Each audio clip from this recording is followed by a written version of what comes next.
gilydd a bod yn rhan o gymuned y Beneser a teulu yr Arglwydd Iesu Grist. Mae'r cyhoeddiadau ar yr e-bost ac ar y daflen, mae yna banad a chyfeillach ar ddiwedd y gwasanaeth, a mae Ifan yn mynd i godi cwestiynau ynglyn â'r bregaeth y bore yma. Os da chi eisiau cyfle i drafod, neu bod rhywbeth wedi'ch cyffwrdd neu'ch drysu chi, a ni drafod am 20 munud ar y diwedd. Nos fory cwr gweddi hanner awr 7, da ni'n mynd ar y Zoom yn unig nos fory, a da ni'n trafod gweddiau o'r salmau sydd yn hannog ni i adfywio yn gwaith a'n tystiolaeth a'r eglwys. Bore dim Awrs, hanner awr wedi 10, y cylch yn cyfarfod yn Haffi Roundabout. Wedyn dydd Mercher, mae y gornel glud fel arfer, a mae'r tîm wedi nodi ar y daflen, ac wedyn dwi'n credu yn bod ni'n neidio i Sul nesaf. A dwi'n siŵr, fi sy'n pregethu yma eto, Sul nesaf. Felly croeso mawr i chi i ymuno gyda ni. Ail Sul dion? Llanast yn y bora, ar gyfer y plant a'r rhieni, ac oedfa gymyn yn y fan yma.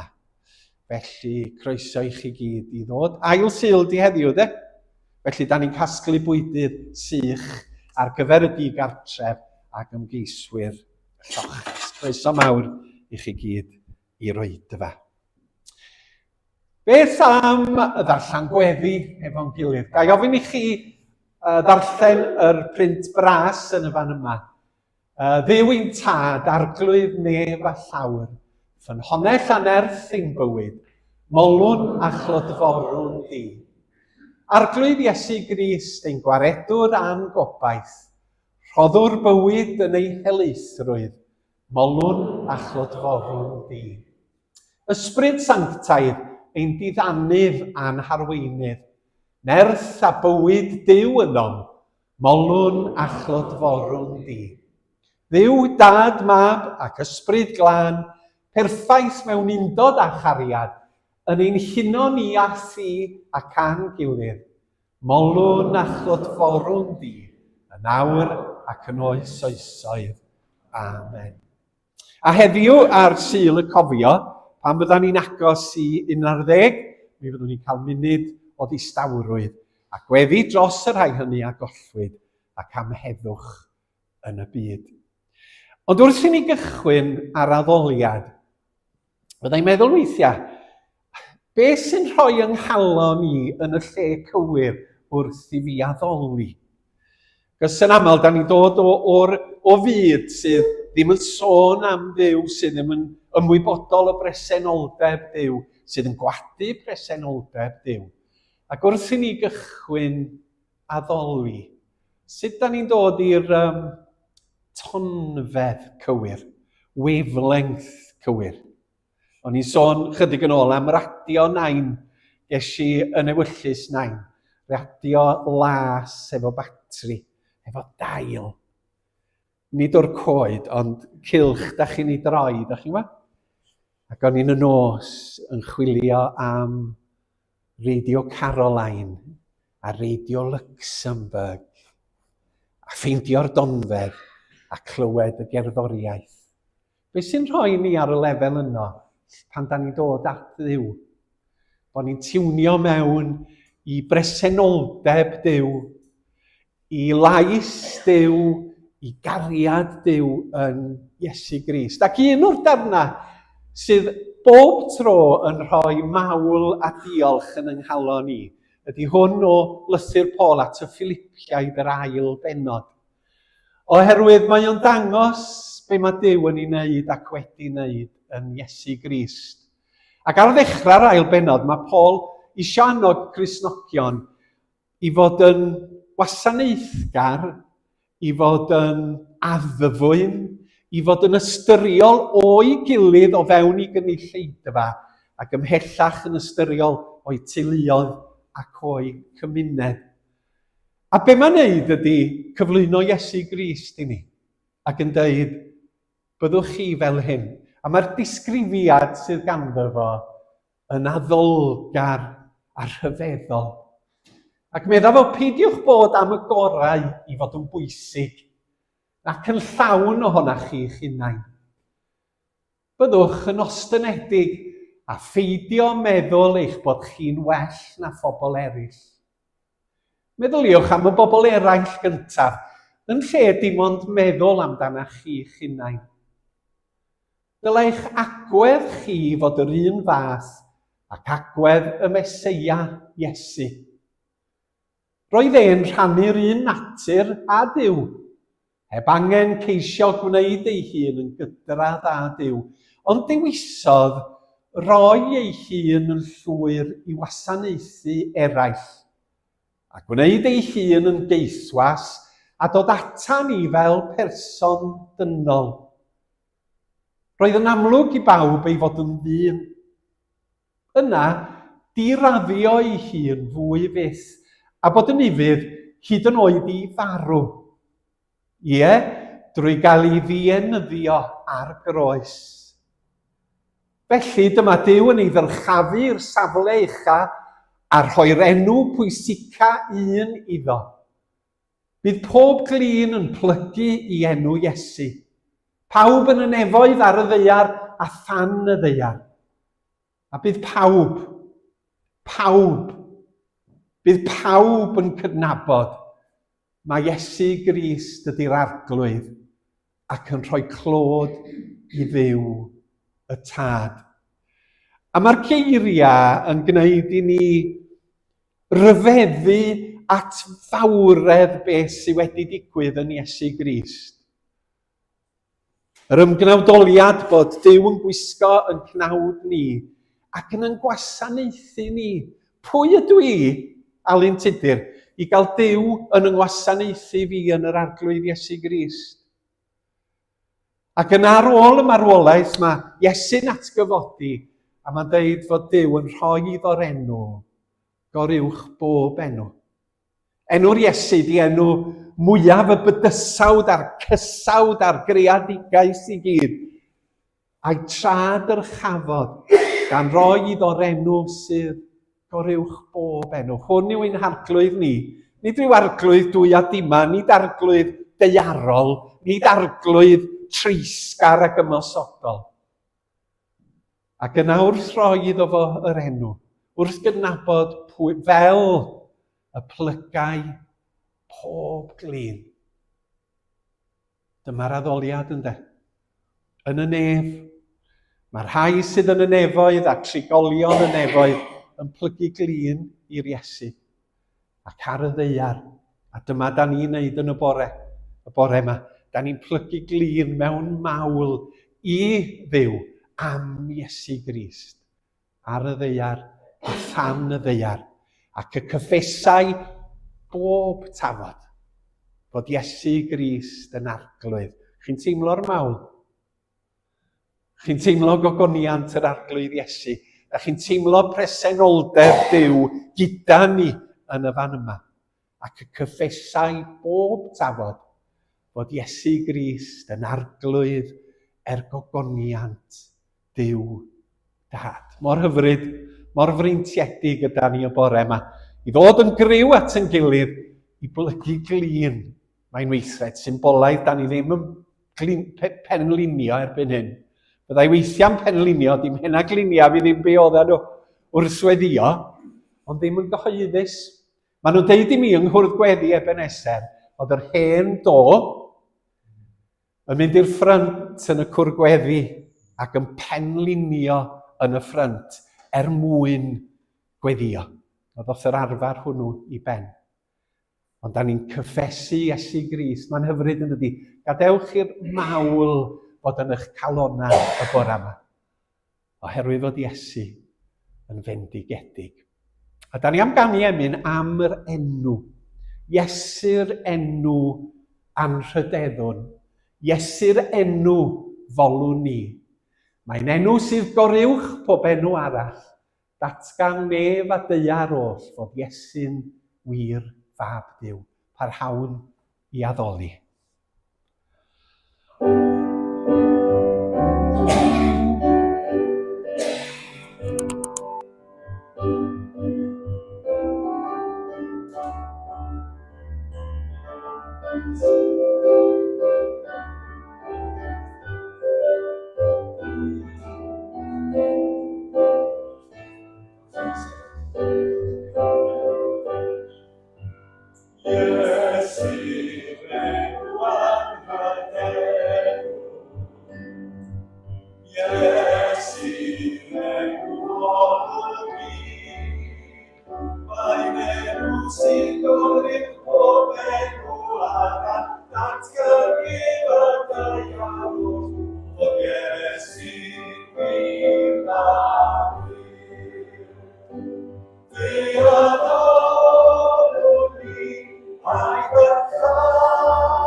Iesu'r enw anrhydeddwn.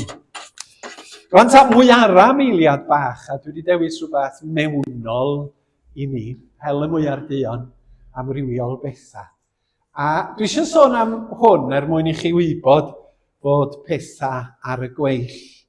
Oherwydd flwyddyn nesaf, da ni fel cynulleidfa yn 200 oed. A da ni'n edrych reit da i feddwl bod ni yn 200 o oed.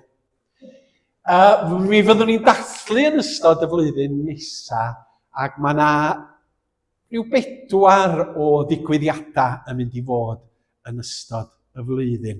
Cyn i mi sôn am rheini, dim ond nodi 26 o bobl oedd yn cychwyn Ebenezer yn 1826.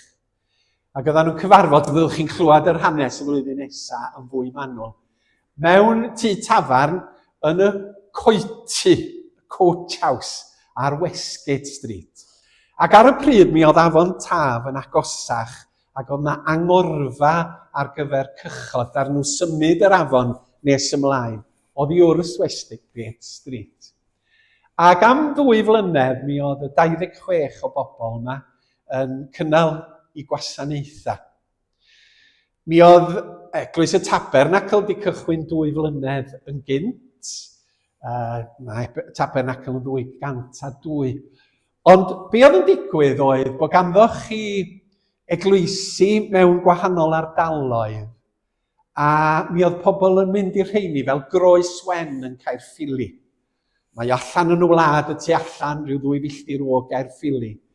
A mae honno'n eglwys enwog. A mi oedd rhai pobl yn cerdded o Gaerdydd, oedd hefo rhyw 2,000 o bobl yn 1826. 2,000 oedd yn byw yma. Ac oedden nhw'n cerdded i Groes Wen i'r addoliad. Ond yn raddol mi oedd y boblogaeth yn cynyddu ac mi oedd angen cynulleidfaoedd mwy lleol. Ac felly mi oedden nhw'n cychwyn cynulleidfaoedd lleol. Mi oedd yna eglwys yn Wombunby Street, Saesneg o'r enw Trinity, a mi ddaeth nifer o aelodau yn y diwedd o Trinity, Eglwys y Drindod, i Ebenezer. Ac fe adeiladwyd y capal cyntaf yn 1828. A mae 'na 200 mlynedd wedi mynd. A da ni dal yma yn tystio i'r arglwydd Iesu Grist. Mae'r hanes yn ddiddorol, mae'r hanes yn bwysig, a mae yna filoedd o bobl fel chi a fi wedi bod yn rhan o'r gynulleidfa hon, yn wynebu heriau y cyfnodau da ni'n byw ynddo fo. Byddwn ni'n diolch am y dystiolaeth, byddwn ni'n cyfeirio at rei o'r bobl. A byddwn ni'n meddwl am da chi'n gwybod, ysbrydoliaeth ddaru nhw gael i ddal ati, i dystio, i fod yn gymuned, i wasanaethu y gymdeithas yma yng Nghaerdydd, wrth iddo fo newid a thyfu a dod yn ddocia byd enwog hyd y cyfnod hwn. Da ni eisiau dathlu'n llawen, ond da ni eisiau dathlu fod yn ysgogiad i ni i'r dyfodol hefyd. Da chi bod? Nid bod o'n rhywbeth, oedden nhw'n dyddiau da, dyddiau fi, ond di pethau ddim cystal rwan. Ni allwn ni ddathlu yn yr ysbryd yna yn gallwn. Ta ni ddim yn mynd i wneud hynny. Felly, gewch chi glywed mwy am hyn yn ystod flwyddyn nesaf, a mae yna dîm bach ohona ni wedi bod yn cyfarfod bob mis i feddwl sut fydda ora i ni ddathlu, a mae ganddo ni rei gweithgareddau. Fe gychwynnwyd Ebenezer y mis Mawrth, da ni'n gwybod beth yw'r dyddiad, felly Sul cyntaf Mawrth, yn Fawrth y cyntaf, felly fydd hwnnw'n Sul dathlu.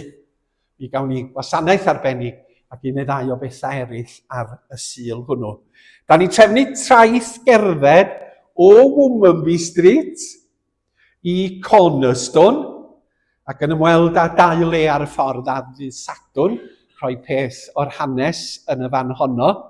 A mi fyddwn ni yn cael te a arddangosfa bach yn Cornerstone, yn Heol Charles, lle oedd yn cartref ni am gyfnod.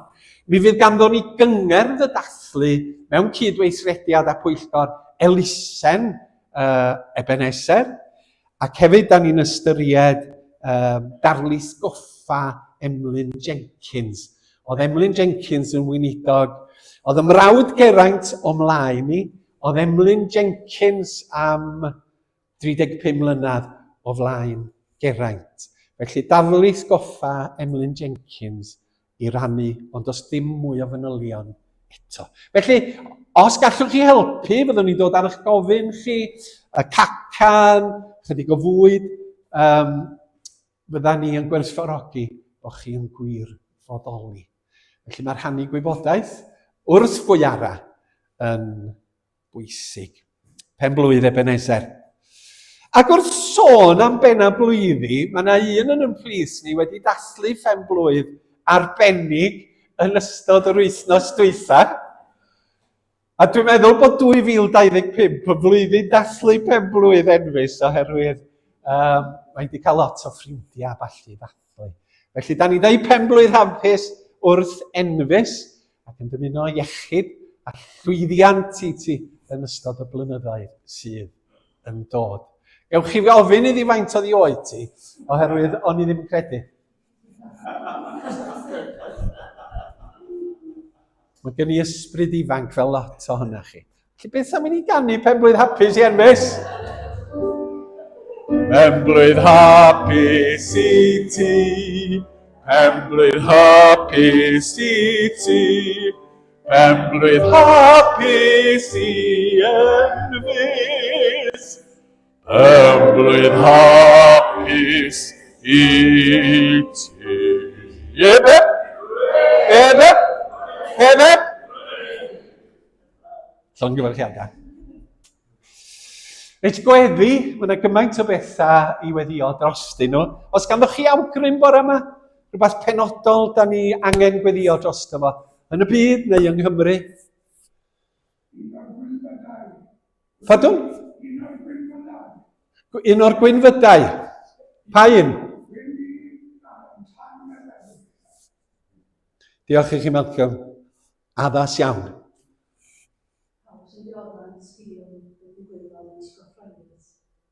Wel ia, efo'r prifathro yn camdrin plant. A sgil effaith hynny ar bobl ifanc sydd wedi tyfu trwy'r system, a'r creithio sydd wedi digwydd.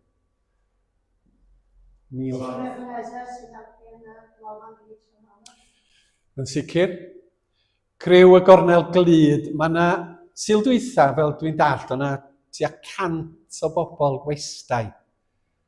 Mae hynny lot o bobl i weini mewn pnawn. Bobl fregus, a phobl unig, a phobl di-gartre. Diolch, Delyth.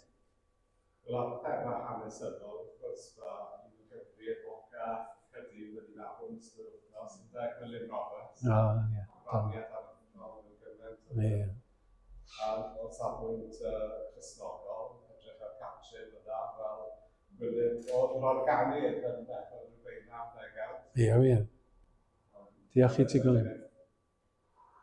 Diolch fawr, dewch i ni weddio. Dad, da ni diolch i ti am gael canu mawl i ti y bore yma. Ac am y geiriau rhyfeddol yn Philippiaid sydd yn disgrifio am gnawdoliad yr arglwydd Iesu Grist.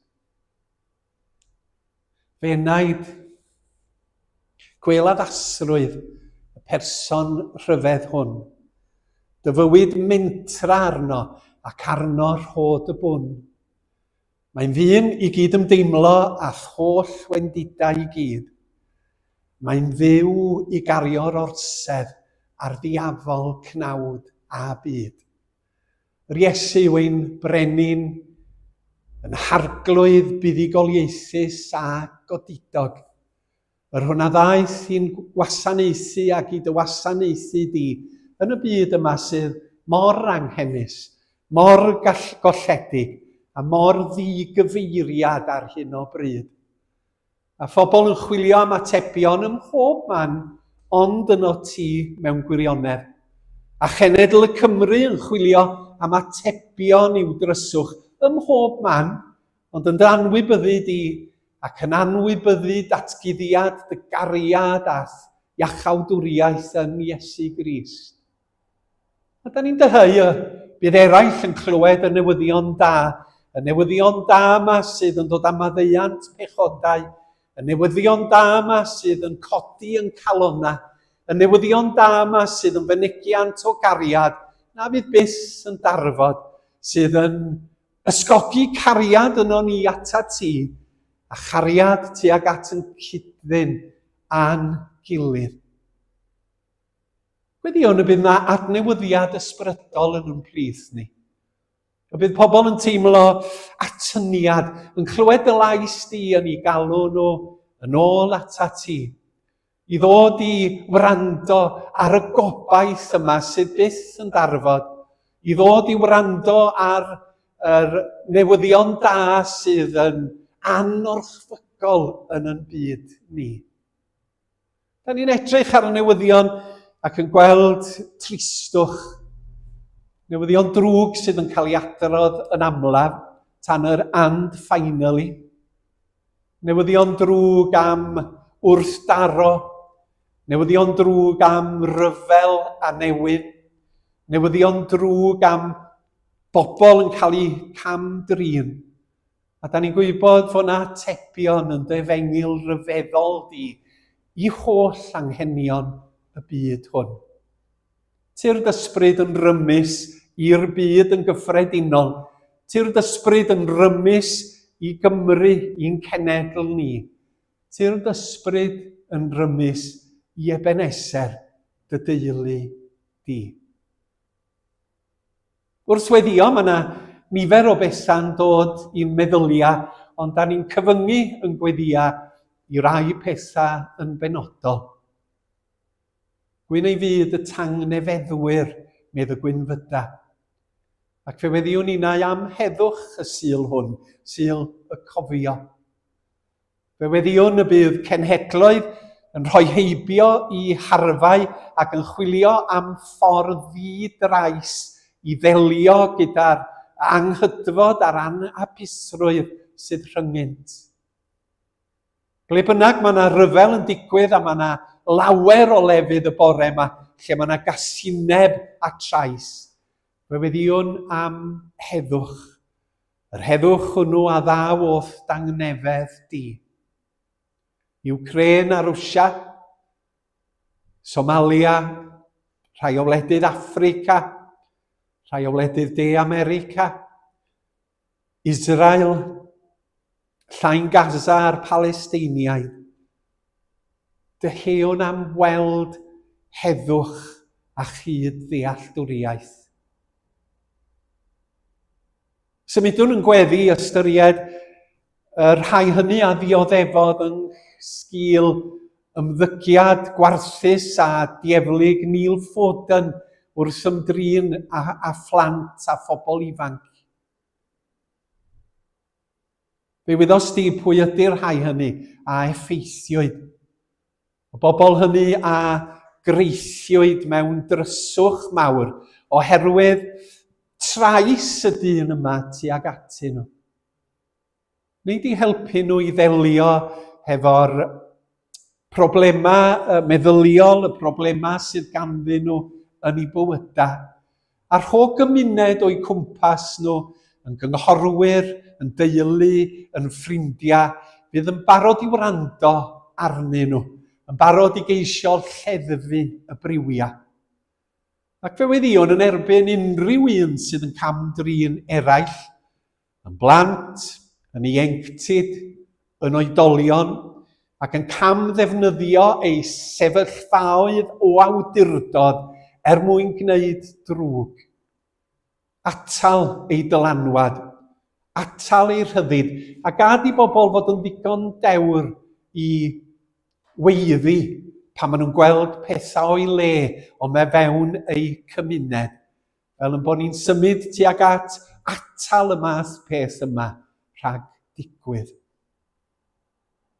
Da ni diolch hefyd am bobl fel Gwilym Roberts sydd yn gaffeiliad i'w cymunedau, ac am y modd maen nhw wedi gwasanaethu yr iaith Gymraeg, wedi gwasanaethu y gymuned Gymraeg yma yng Nghaerdydd, wedi gwasanaethu i eglwys am flynyddoedd maith.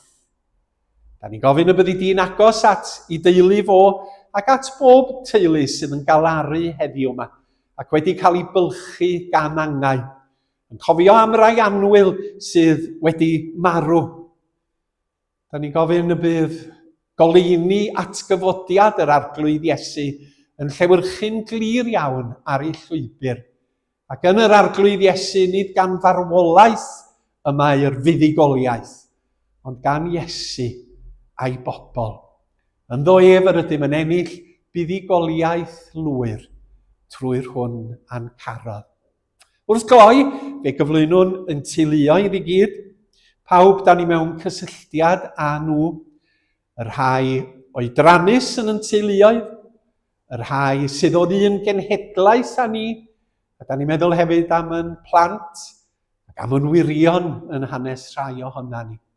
Gwarchod drostyn nhw, rhoi iechyd iddyn nhw, ac arwain nhw i dy lwybrau di dy hun.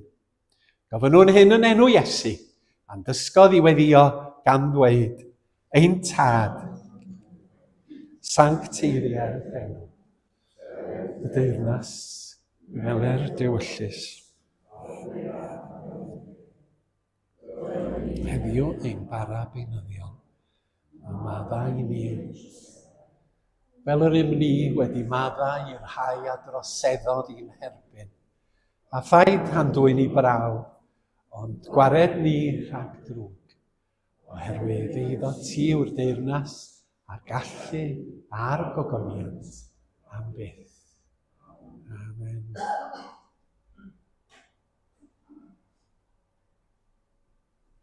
Dywch chi ni ganu hwn, sy'n rhaid chi sefyll ar gyfer un yma. Da ni'n mynd i ganu 4 emyn y bore yma. Felly, na ni ganu hwn. Hwn yn cysylltu hefo yr testun y bregaeth, halen y ddeiar. A fod Iesu yn anfon ni de. Nid Cristnogaeth yn unig ydi aros yn yn hunfan. Ond bod ni'n mynd ac yn rhannu y cariad a'r newyddion da am Iesu. A bod addoliad fel Man gwefru eich car trydan. Chargio'ch ceir. Fama da chi'n cael eich chargio i fynd. A da chi'n gwybod yr un yma. Dewch i ni ganu.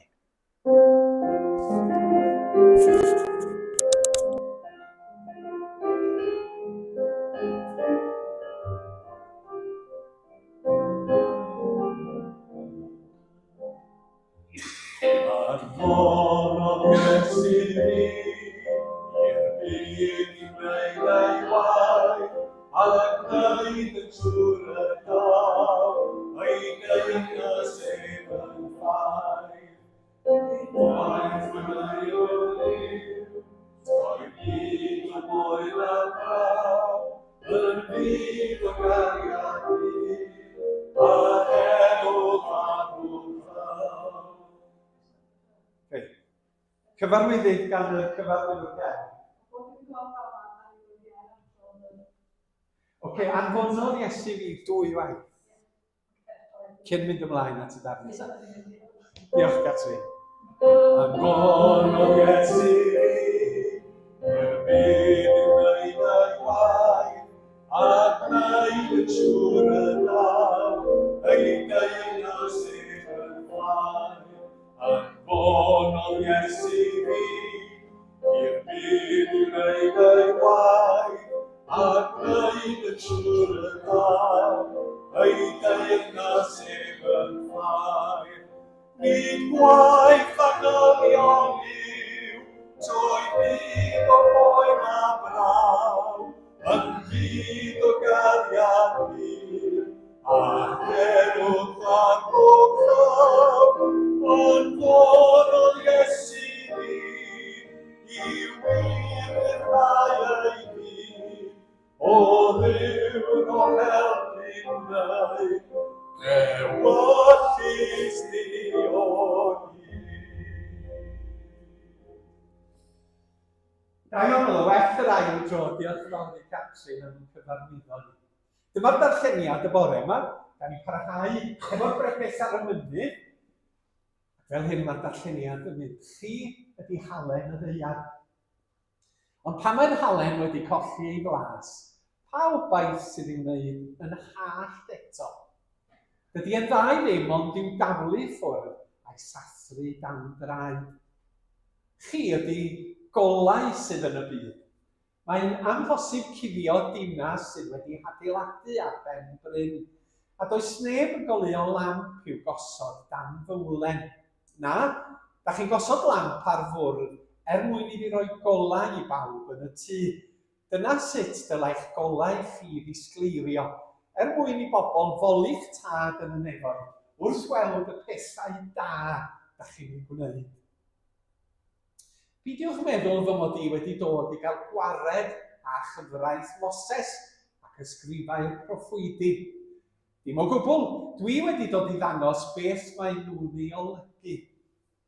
Credwch chi fi, bydd dim un llythyren a manylun lleia o'r gyfraith yn cael ei ddileu nes bydd y nefoedd ar ddeiar yn diflannu. Rhaid i'r cwbl ddigwydd gyntaf. Bydd pwy bynnag sy'n torri'r gorchymyn lleia ac yn dysgu pobl eraill i wneud yr un peth, yn cael ei ystyried yn lleia yn y deyrnas nefol. Ond bydd pwy bynnag sy'n byw yn ifydd i'r gorchmynion ac yn dysgu eraill i wneud hynny, cael ei ystyried yn fwyaf yn y deyrnas nefol. Dwi'n dweud hyn, os fyddwch chi ddim yn byw'n fwy cyfiawn na'r Phariseaid a'r arbenigwyr yn y gyfraith, byddwch chi byth yn un o'r rhai mae'r unefol yn teyrnasu yn ei bywydau. Da ni diolch i Dduw am ei air. Amen. Da ni am ganu yn arall. Yn fy nghalon rhoddodd Iesu wedi gwybod o. Bob tro dwi'n canu hon, dwi'n meddwl am Melora Harry. Diweddar amwyl. Oherwydd mi oedden nhw'n mynd ar Jean Iwart, Mam Delis a Melora mynd ar cruises mor daith. Ac o Melora yn dod nôl yn dweud, o fi o'n i'n gwneud Greek dancing. Roedd yn nghalon rhoddodd Iesu. gan o faw. Ond, dwi'n eisiau Greek dancing o'r bore. Dwi eisiau ni ganu hon egniodd ac yn addoldeb. Can gorfoler fus na eich difau greu. Rwy'ch chi ni ganu gyda'n gwrdd. Ia, gyd i gyflymu. Mae adael y tempo i ti. Okay? Mae'r chi sefyll.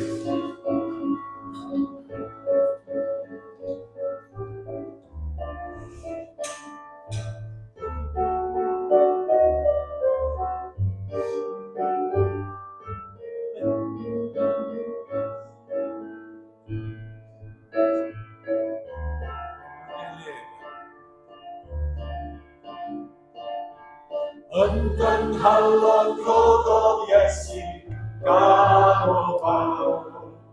Yn gynhalon roddodd Iesu gan o faw. Can gorfoler fydd na eich difau greu. Yn gynhalon roddodd Iesu gan o faw.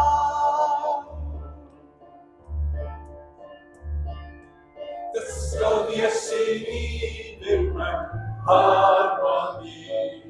Dysgodd Iesu ni fyw mewn harmoni. O'r genhedlaeth ei abyddaf gwnaeth ni ni. Sy'n afelwr adrwy ni. Sydd arno fi. Dysgodd Iesu ni fyw mewn teulu fi. Dysgodd Iesu ni fyw mewn teulu fi. Cael gilydd fel y caron hyn ni. Gwasanaeth sy'n mwyn braf. Fel teulu fi. Iesu drodd yw tristwch ni yn gan y dawns. Iesu drodd yw tristwch ni yn gan y dawns. Drodd yw na grau o'r ddynion o aweri. Iesu drodd yw tristwch ni yn gan y dawns. Penny Llola gynt beth yma, dwi'n? Gynt beth. Penny Llola. Iesu drodd yw tristwch ni yn gan y dawns. Iesu drodd yw tristwch ni yn gan y dawns. Drodd yw dagrau o'r dyfrynion o laweri. Iesu drodd yw tristwch ni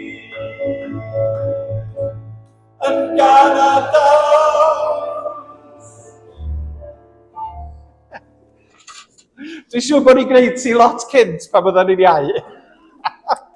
Ond diolch i Catrin am ychwanegu y rhythm. Y rhythm. Rwan ta bregus ar y mynydd 4, mae o yn Efengyl Mathew, penod 5 i 7. A dow, da ni'n mynd trwyddi. Mae yna 2 bregas arall tan cyfnod yr advent. Wedyn, bydda ni'n rhoi o'r neilltu ar y silff ac yn dod nôl ati yn 2026. Rwan ta, ddari ni edrych ar gwynfydau. Mae'r breges ar y mynydd yn cychwyn efo'r gwynfydau. A mae o fel yn rhoi disgrifiad o natur pobl y deyrnas, natur Cristnogion.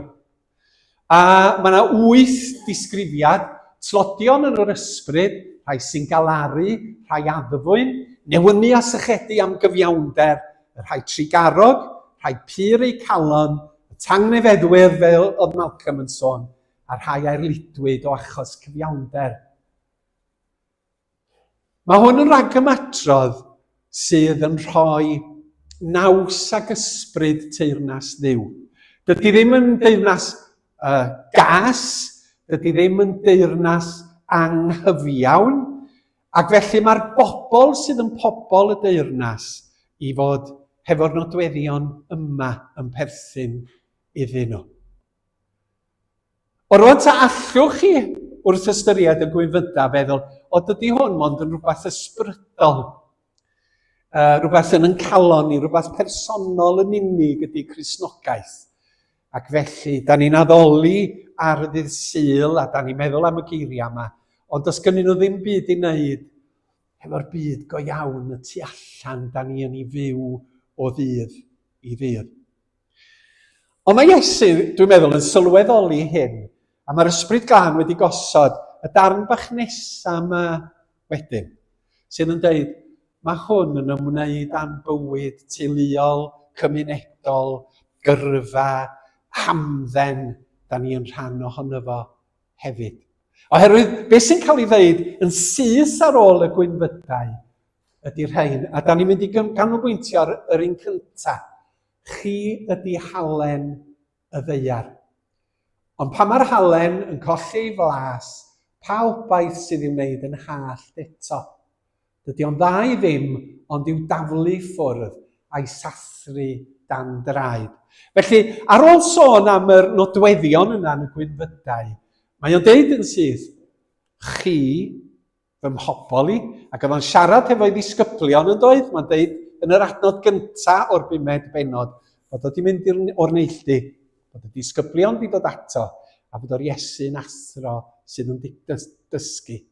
Chwi yw halen, nid Palestina, nid Juda, nid Israel, ond halen y ddeiar, y blaned yma.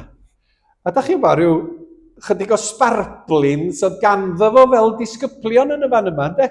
Oedd o wedi galw 12 dyn, mae yna ferched wedi ymuno hefo nhw.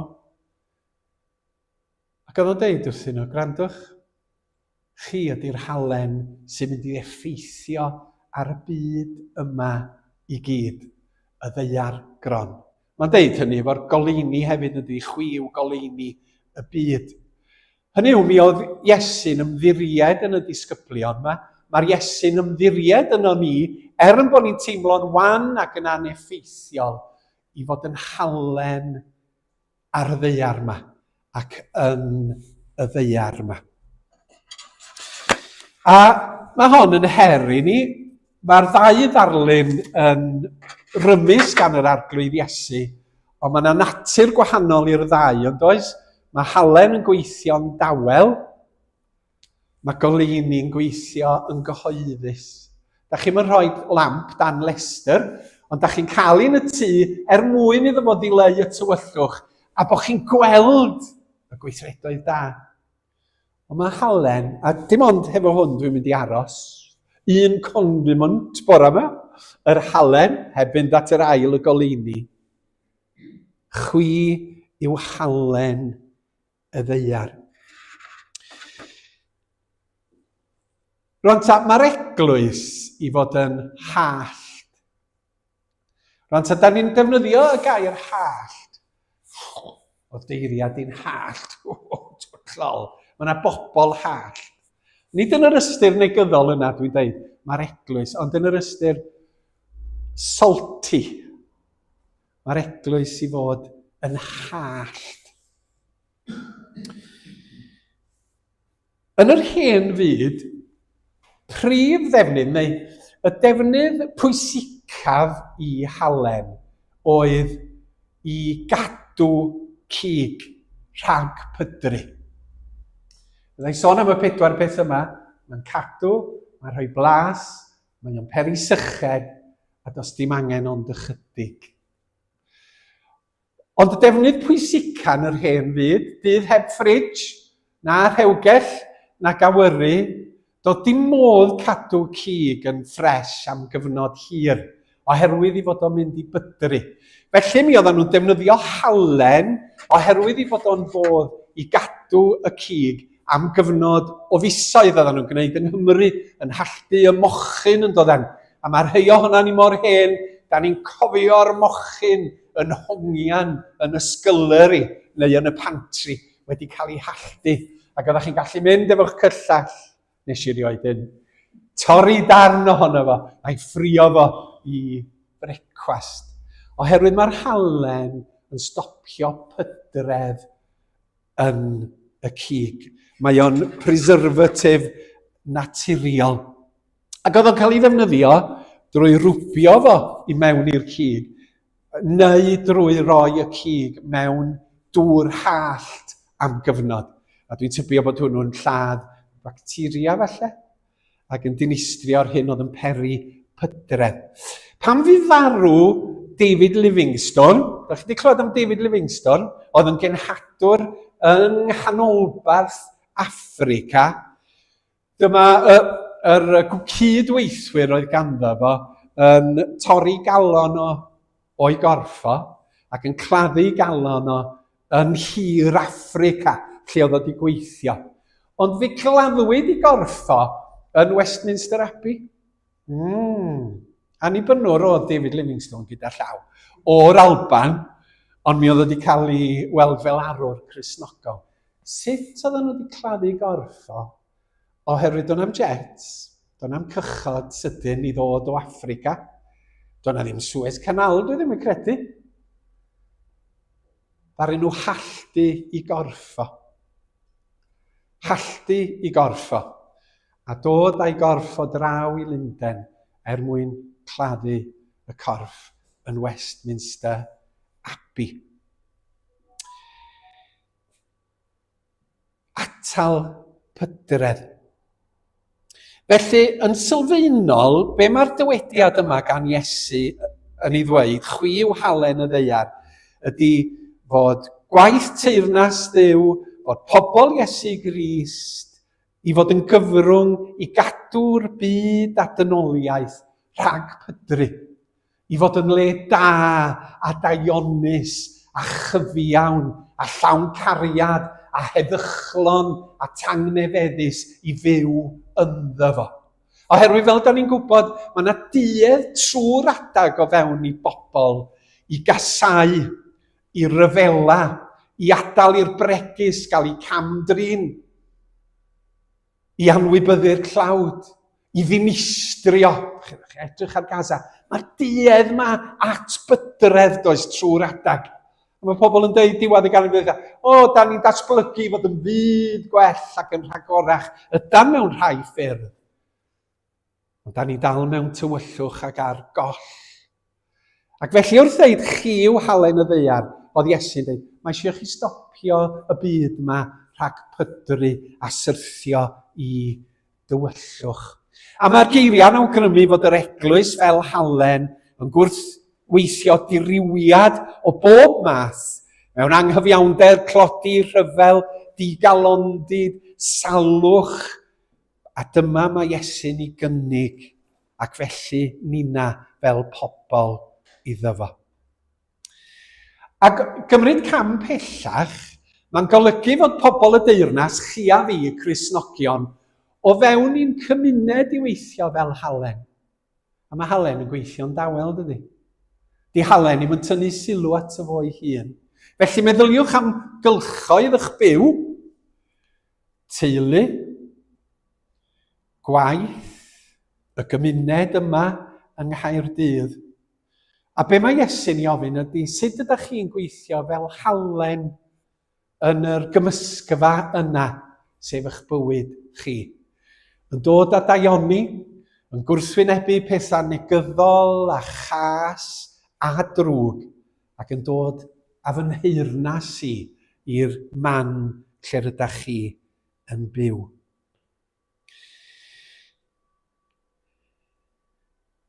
Felly, mae'r halen yn stopio pydredd. Allwn ni fynd ymhellach, ond dwi ddim. Yr ail beth ydy, mae o'n rhoi blas. Da ni'n mi fod i roi lot o halen erbyn hyn. Ond oedd yn had, oedd gynnu fo botyn halen, ac oedd yn rhoi pyramid o halen ar ochr i blat bob pryd. Ac oedd yn rhoi y cig ac yn rhoi y llysiau yn y pyramid o halen yma. Oherwydd bod yn dweud, mae'r halen yn dod â blas, ac heb yr halen, does ddim yr un blas ar y bwyd. Chwi yw halen y ddeiar, da ni fel Cristnogion, pobl y deyrnas eglwys, i ddod â blas i gymdeithas. I wneud cymdeithas yn le blasus a hyfryd i fyw ynddo fo. Oherwydd mae bywyd a cymdeithas yn gallu bod yn ddiflas, yn dydi? Mae yna bobl sydd yn drist ac yn ddiflas. Mae bywyd yn ddiystyr, mae cymhlestoda'r bywyd modern yn llesu'n pobl ifanc ni. A mae yr efengil Gristnogol yn dod â blas i fywyd, da ni fod i rannu. Felly meddyliwch am y cylchoedd eto. Felly, os da chi'n gweithio yn eich gwaith, sut da chi'n dod â blas i'r gwaith? Yn eich teulu, wrth i chi fod hefo'ch rhieni, neu efo'ch plant, neu efo'ch brodyr a chwiorydd, sut mae eich ymddygiad chi'n dod â blas? Oherwydd chi ydi halen y ddaear, fi ydi halen y ddaear. Sut da chi'n gwneud sefyllfaoedd drwg yn well na goddan nhw? Da chi'n gerddor? Da chi fod y cerddor gorau y gallwch chi fod gogoniant i Dduw. Da chi'n chwarae golf, da chi'n chwarae rygbi, falle bod ni bron iawn pawb yn rhy hen. Da chi hefo diddordeb, sut da chi yn halen sy'n rhoi blas yn y gymuned, yn yr gymdeithas bach honno, da chi'n rhan ohono fo. Canu'n y côr. Da chi'n canu'ch gorau, mae Tudur wedi colli lais cradur wythnos yma. Ond mae gwneud yn gorau fel Cristnogion yn y manna hynny lle rydan ni yn rhoi blas ar fywyd. Y trydydd peth mae halen yn ei wneud ydy bod o'n gwneud pobl yn sychedig yn ni. Namal os da chi wedi bod yn gwneud marfer corff, mae blas halen yn eich ceg chi a da chi eisiau diod yn dydych. A mae'n gwneud pobl yn sychedig. Sut ydyn ni fel eglwys a Christnogion yn gwneud pobl yn sychedig am Dduw? Gwneud pobl yn sychedig am Iesu Grist ac am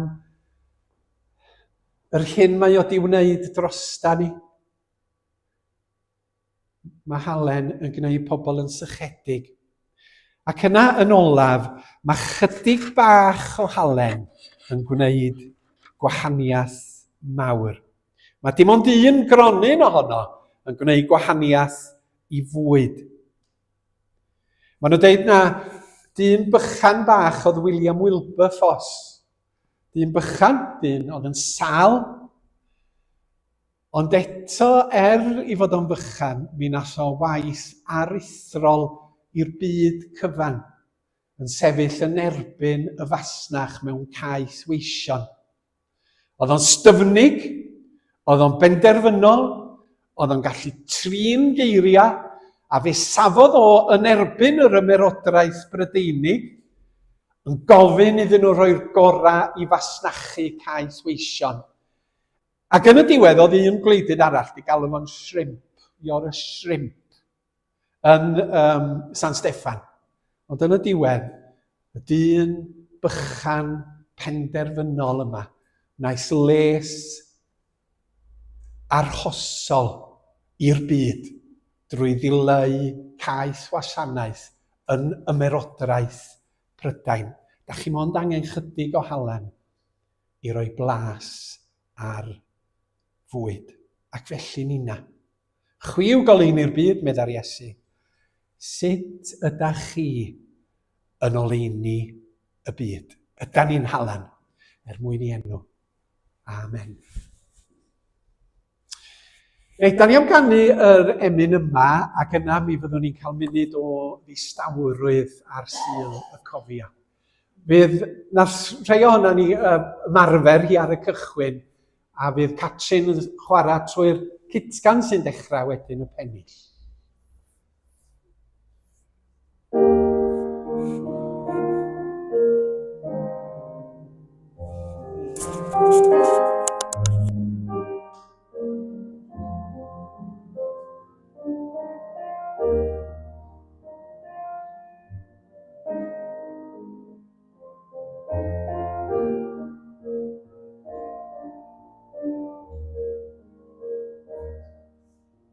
Na ni ganu hi, dwi'n credu. Newch chi sefyll i ganu.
Mae'n tynnu at 11 o'r gloch ar Sul y Cofio, a da ni gyda'n gilydd am gofio'r rhai hynny sydd wedi marw yn rhyfeloedd y byd. Felly, gai ofyn i chi sefyll, a mi gawn ni funud o dawelwch.